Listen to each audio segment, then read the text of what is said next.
দিতে পারেন এবং আপনি যখন আরেকজন ইসলামিক ক্লেরিক আমরা নাম বলতে পারি ডক্টর মিজানুর রহমান আজহারি তাকে নিয়েও বলেন যে তিনি কাফের, তাকে আসলে দেশ ছেড়ে চলে যেতে হবে, তখন আমরা একটু কনফিউজ হয়ে যাই। বলছি জি না, কনফিউজ হবেন কেন? আপনি যার কথা বলেছেন সে কি বলেছিল আপনি দেখেছেন তার বক্তব্যগুলো? আমি দেখেছি, কিন্তু তার শোনেন কথা শোনেন। জি, তাকে বলুন সে তো আমার ছাত্র, তাকে জিজ্ঞেস করুন।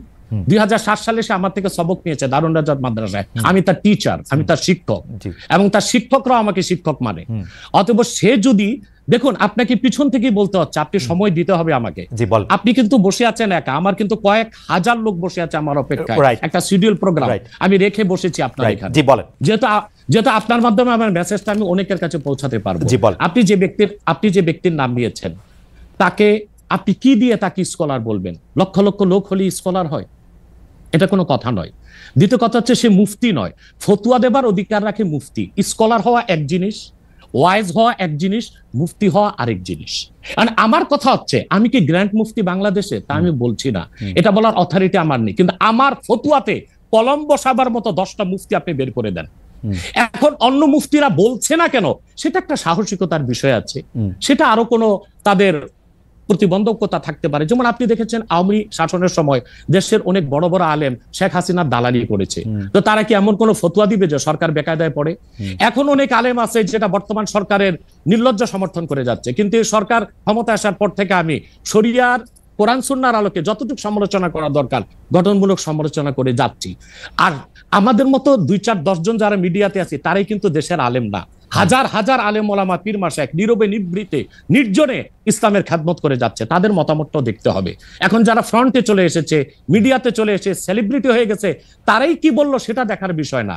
এখানে তো যদি আপনি একটা প্রশ্ন আনেন যে আসলে শাতিমকে ক্ষমা পেতে পারে কিনা, বা রাষ্ট্র যদি শাতিমকে পৃষ্ঠপোষকতা দেয়, তার শাস্তি নির্ধারণ না করে, তাহলে কোনো জনগণ বিচারটা হাতে করতে পারবে কিনা? আপনি দেখুন পৃথিবীতে যত অভ্যুত্থান ও বিপ্লব হয়েছে জনগণ আইনকে হাতে তুলে নিয়েছে। আপনি 5ই আগস্ট দেখেন বাংলাদেশে রাষ্ট্র ক্ষমতা যে এসেছে বর্তমান সরকার, এটা গণতান্ত্রিক পদ্ধতিতে হয় নাই, ছাত্র জনতা আইনকে হাতে তুলে নিয়েছিল। এই বিপ্লবকে আপনি অবৈধ বলবেন? যে 6-7 জন সমন্বয়ক নেতৃত্ব দিয়েছে তাদেরকে আপনি সন্ত্রাসী বলবেন? না, কিছু করার ছিল না। 15 বছরে যে জগদ্দল পাথর ফেসিবাদী হাসিনা বসেছিল, গণতান্ত্রিক পদ্ধতিতে এটাকে সরানো সম্ভব হয় নাই, আইনকে হাতে তুলে নিতে হয়েছে। অতএব যদি গণতন্ত্রের স্বার্থ রক্ষে আইনকে হাতে তুলে নেওয়া যায়, আল্লাহ তার হাবিবের সুমহান ইজ্জত এবং স্বার্থে আল্লাহ তার হাবিব সাল্লাল্লাহু আলাইহি ওয়াসাল্লামের ইজ্জতের বিপক্ষে কেউ কথা বলবে এবং ধারাবাহিকভাবে শাস্তি পাবে না, চলতেই থাকবে, আমরা শুধু মিটিং মিছিল করে লাঠি পেটা খাবো আর গুলি নিব। স্যার আপনার কাছে মনে হয় না, স্যার আপনার কাছে মনে হয় না এটা আপনার, স্যার আপনার কাছে মনে হয় না এটা আপনার পয়েন্ট অফ ভিউ? বিকজ আপনি যা বলছেন, হ্যাঁ আপনি এটা ঠিক যে আপনি তো একজন স্কলার, শিক্ষক, পড়াচ্ছেন এবং আপনি গ্র্যান্ড মুফতি না হলেও একজন মুফতি, কিন্তু আমরা ধরেন আমি এখন কথা বললাম হচ্ছে যে বাংলাদেশে কিন্তু এইটাও প্রচলিত যে যারা বলতেছে যে তারা আসলে যা কিছু পরীক্ষিত হাদিস নয়, যা কিছু পরীক্ষিতভাবে কোরআনের ফয়সালা নয়, তারা তা মানতে চান না। ধরা যাক ঈদে মিলাদুন্নবী সম্পর্কে তাদের একটা বয়ান আছে, তাদের আরও অনেক কিছু নিয়ে তাদের একটা বয়ান আছে। তাদের মধ্যে থেকেও কেউ কেউ আছেন যারা মক্কা মদিনায় বড় বড় জায়গায় আলেমের কাজ করতেছেন। আমি আব্দুর রাজ্জাক বিন ইউসুফের কথা বলতে পারি, আরও আপনি জানেন কাদের কথা আমি বলতে চাই। তাদের কেউ কেউ মনে করেন আপনার পথ তো আসলে ঠিক না।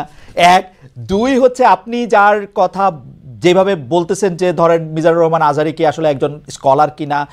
এখন কেউ কেউ তো এই প্রশ্ন তুলেছেন যে জনাব এনায়েতুল্লাহ আব্বাসীও যথেষ্ট পরিমাণে এই জায়গায় আছেন কিনা। সেই জন্য আমি জানতে চাইতেছিলাম যে আপনি যখন আইন হাতে তুলে নেওয়ার কথা বলেন স্যার, সেইটা কি আপনি কিভাবে তার যোগ্য, এবং আপনি ছাড়া আর কে আছেন এটার মধ্যে যোগ্যতার জায়গায় আর কি? আমি এখন বলছি, আমি মনে করি আমি গ্র্যান্ড মুফতি বাংলাদেশের। আচ্ছা, আপনি মনে করছেন আপনি গ্র্যান্ড মুফতি? ওকে, এবং এটা আমি চ্যালেঞ্জে। ওকে ওকে, আমার ফতুয়ার বিপক্ষে শোনেন, আমার ফতুয়ার বিপক্ষে যে যাচ্ছে তাকে আমার সাথে বসান, আপনার প্ল্যাটফর্মে বসান। দ্বিতীয় কথা হচ্ছে ঈদে মিলাদুন্নবী নিয়ে যে আপনি প্রশ্ন করেছেন, ঈদে মিলাদুন্নবী সাল্লাল্লাহু আলাইহি ওয়াসাল্লাম নিয়ে অনেক ডিবেট হয়েছে এবং ঈদে মিলাদুন্নবীর পক্ষে যারা, তারাই বিজয়ী হয়েছে। আর বাংলাদেশে ওলামায়ে দেওবন্দের একটা বিরাট অংশ যারা মূল ধারার, তারা কিন্তু ঈদে মিলাদুন্নবী নিয়ে কখনো বিরোধিতা করে না। কিছু মাত্র স্কলার আছেন যারা কোনোভাবে পারসেজ হয়ে আছেন, তারাই ঈদে মিলাদুন্নবীর বিরোধিতা করে। আমরা বলি মিলাদ যার সিরাত নার তার, মিলাদুন নবী সাল্লাল্লাহু আলাইহি ওয়াসাল্লাম ব্যানারও মাহফিল হতে পারে, সিরাতুন নবী সাল্লাল্লাহু আলাইহি ওয়াসাল্লাম ব্যানারও মাহফিল হতে পারে। এবং আপনি শুনেছেন আজকে 4 বছর যাবত সৌদি সরকার উচ্চ ওলামা পরিষদ ফতোয়া দিয়েছে যে ঈদে মিলাদুন নবী উপলক্ষে মাহফিল সৌদি আরবে হবে, এবং 12 রবিউল আউয়াল তারা রাষ্ট্রীয় ছুটি ঘোষণা করে রেখেছে। এবং বাংলাদেশে বর্তমান সরকারও যথেষ্ট আলেম ওলামা আছেন যারা কওমি ঘরানার এবং দেওবন্দ ঘরানার, যাদেরকে আমরা আহলে হক মনে করে থাকি, এবং আমরা মনে করি জৌনপুর, ফুরফুরা, সারসিনা, আহলে সুন্নাত, আহলে হক একই ধারাতেই চলে আসছে। তারাও কিন্তু ইসলামিক ফাউন্ডেশনের দায়িত্বে আছে, এবং তারা কিন্তু এবারও ঈদে মিলাদুন্নবী ব্যানারে প্রোগ্রাম করেছে, এবং আমি সেখানে অংশগ্রহণ করেছিলাম একদিন। অতএব বিচ্ছিন্নভাবে কে কে ঈদে মিলাদুন্নবীর বিরোধিতা করলো, আব্দুর রাজ্জাক সাহেবের নাম বলেছেন, ওনাকেই বসান আমার সাথে কথা বলি, সংলাপ হতে তো কোনো দোষ নাই।